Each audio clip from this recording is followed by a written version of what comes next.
வணக்கம். நம்ம வைஷ்ணவி ஆயில்ஸ்லேருந்து பேசுகிறோம். இன்னைக்கு நான் கொஞ்சம் வெளியே போயிருந்தேன்.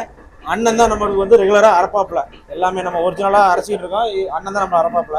இன்னைக்கு ஒரு கஸ்டமர் வந்து எண்ணெயை வாங்கிட்டு போய் நல்லெண்ணெய் வாங்கிட்டு நல்லெண்ணெய் தான் ஓடிட்டு இருக்கு. நல்ல வேலை வாங்கிட்டு போயிட்டு மனம் இல்லைன்னு சொல்கிறாங்க வீட்டில் லேடிஸு அப்படின்ட்டு ஒரு கஸ்டமர் ஒரு கொரிஸ், அதாவது ஒரு ஒரு குற்றச்சாட்டு மாரி வச்சாங்கன்னு வச்சுக்கோங்களேன்.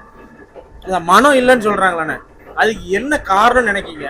நம்ம வந்து கரெக்டாக தான் எள்ளு வாங்கி அரைக்கும், எல்லாமே கரெக்டாக தான் பண்ணுதோம். ஆனால் அந்த மனம் இல்லைன்னு சொல்றதுக்கு என்ன காரணம்? அது எசன்ஸ் போட்டால் மனம் வரும். அந்த எசன்ஸ் போடக்கூடாது. போட்டால் எண்ணெய் கெட்டு போகும். அது உடம்புக்கு நல்லது இல்லை. அந்த எசன்ஸ் வச்சிருக்காங்க, அதை வந்து சிலவங்க பயன்படுத்துவாங்க. நம்ம ஒரிஜினலாக அரைக்கும், ஒரிஜினலாக கொடுக்கும்னு நினைக்கும்.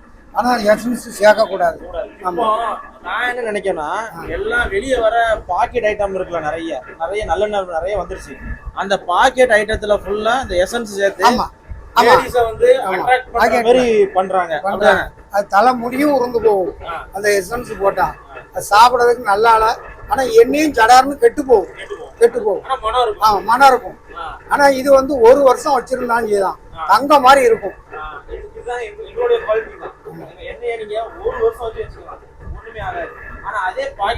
ஒரு சேம்பிளுக்கு வாங்குறவங்க ஒரு சின்ன பாட்டில்ல ஒரு வருஷம் நல்லெண்ணெய் வச்சிருக்கட்டும், அப்படி தேன் மாதிரி இருக்கும்.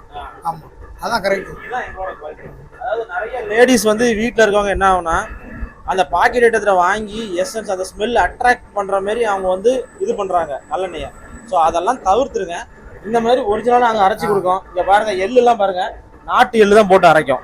ஸோ இந்த மாதிரி ஒரிஜினலாக நம்மளுக்கு என்ன வேணும்னா நம்ம ஆயில் மில்லில் வாங்கி ட்ரை பண்ணி பாருங்கள்.